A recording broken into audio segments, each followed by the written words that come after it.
નમસ્કાર, ગુજરાત 24 ન્યૂઝમાં આપનું સ્વાગત છે. જોઈએ આજના મહત્વના સમાચાર. રાજુલાના કોવાયાના સિંહોના વસવાટ ધરાવતા અમરેલી જિલ્લાના રાજુલા તાલુકાના કોવાયા ગામ નજીકથી એક અત્યંત હૃદયદ્રાવક અને કંપારી છૂટી જાય તેવી ઘટના સામે આવી છે. અહીં એક સિંહે પરપ્રાંતીય યુવક પર ઘાતકી હુમલો કરી તેને પોતાનો શિકાર બનાવ્યો હતો.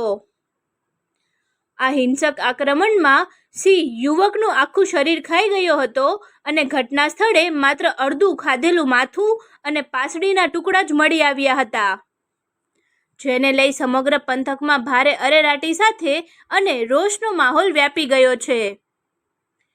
રિપોર્ટર કાળુશા કનોજિયા, જાફરાબાદ, અમરેલી. ફરી મળીશું નવા સમાચાર સાથે. ત્યાં સુધી જોતા રહો ગુજરાત 24 ન્યૂઝ. અમારી ચેનલને લાઇક, શેર, સબસ્ક્રાઇબ કરી સહકાર આપવા વિનંતી.